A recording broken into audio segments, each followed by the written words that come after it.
Officials say U.S. forces conducted strikes in Iraq and Syria against 5 facilities that were tied to an Iran-backed militia. The targets were blamed, or at least connected to, a series of attacks on joint U.S.-Iraq military facilities housing American forces.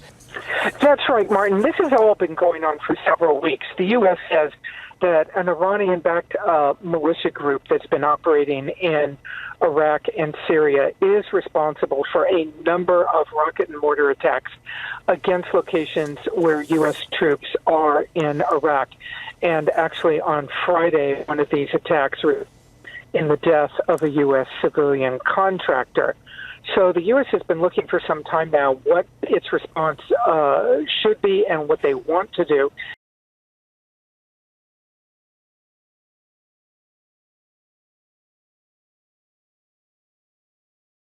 We begin with those disturbing attacks on religious services. First, the breaking news from Texas, a gunman opening fire inside a church near Fort Worth. The West Freeway Church of Christ live streaming the service as the man seen there at the top stood up from his seat, pulled out a long gun, and fired several times. Other church members right there shooting back. One victim was killed, another in critical condition. The gunman did not survive. And tonight, the hunt for a motive to a violent attack where worshipers should feel most safe. Tonight, these shocking images out of Texas. Gunfire interrupting a quiet church service. The violence unfolding just minutes before 10 a.m., just as parishioners started receiving communion at the West Freeway Church of Christ near Fort Worth. The church live streaming the service.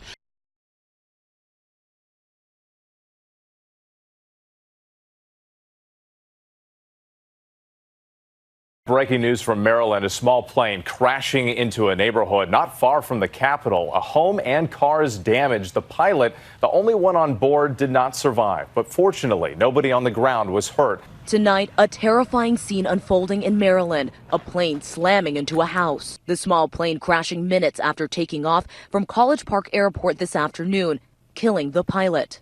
Authorities say no one was inside the home at the time. Michael Curran says his mother lives in the home next to where the plane crashed. She came home from church to flames and smoke billowing from her neighbor's home and debris in the street.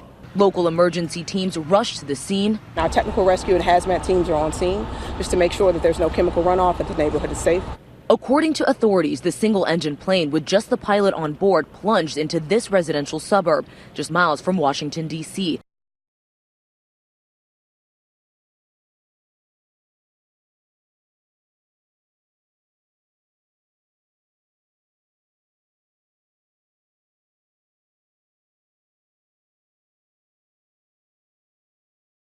The Ohio doctor facing multiple murder counts, fighting to clear his name. Dr. William Husel, accused of intentionally causing fatal overdoses in his patients, is now taking his own legal action. And ABC's Trevor Ault has more. Good morning, Trevor. Good morning, Eva. This is one of the biggest medical murder cases in decades. 25 counts of murder. The Ohio Attorney General even saying this doctor seemed to be a serial killer. But now the doctor's attorney says these allegations are flat out wrong, that they've destroyed this doctor's life and that the hospital made him look guilty to protect themselves. This morning, the Ohio doctor accused of murdering more than 24 patients is fighting back against the hospital that employed him. His attorney filing a lawsuit alleging this is perhaps the most egregious case of defamation in Ohio's recent history.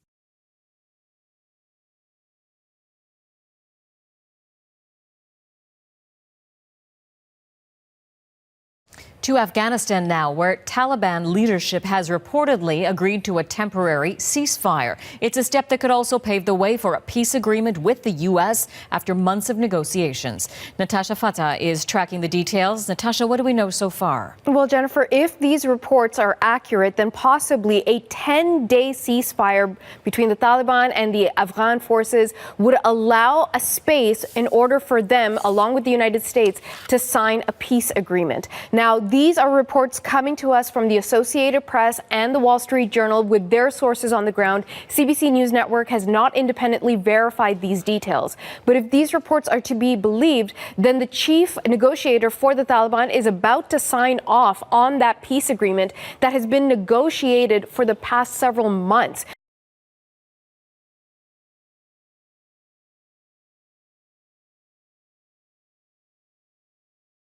President Trump speaks with Egyptian President Abdel Fattah El-Sisi after his concerns regarding Libya, among other issues. And for more on this, we now want to go to One America's Chanel Rion with more at the White House.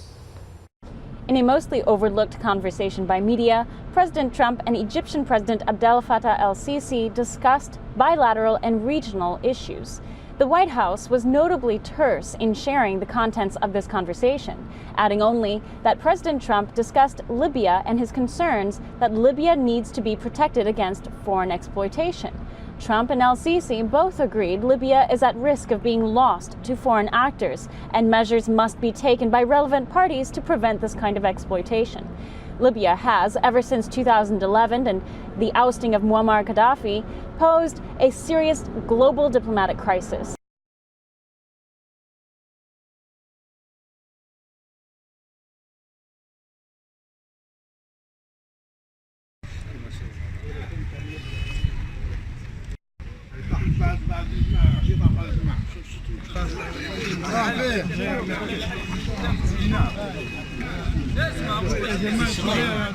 قالك هذا الحوش عواز زميلك قالك الحوش لا لا فوت فوت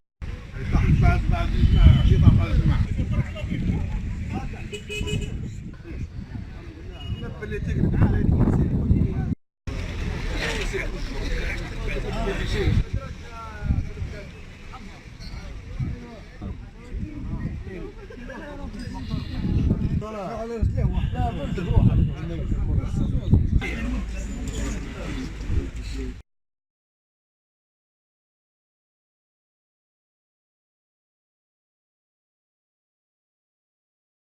Sydney's New Year's Eve fireworks will go ahead tomorrow night. There have been calls to cancel the world-famous display because of extreme weather conditions and the state's ongoing bushfire crisis.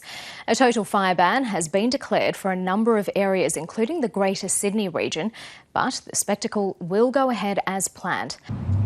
Good evening, Karina. Well, after a day of toing and froing and lots of anticipation, we have learned that the fireworks will go ahead because the RFS granted the City of Sydney an exemption. Now, how this all came about was the RFS have tomorrow declared a total fire ban for the Greater Sydney region, and that meant that councils and organisations that wanted to hold a fireworks display had to actually go to the RFS and apply for an exemption, and the City of Sydney was successful in that process.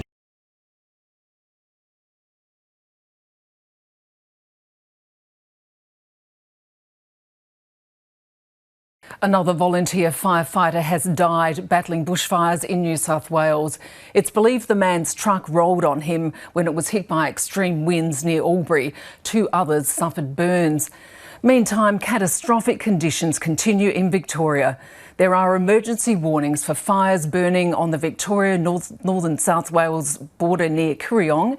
In Melbourne's northern suburbs as well, where a bushfire is threatening homes in Bundoora, Greensborough and Mill Park. And there are major concerns tonight for large parts of East Gippsland, where there are 10 emergency warnings in place.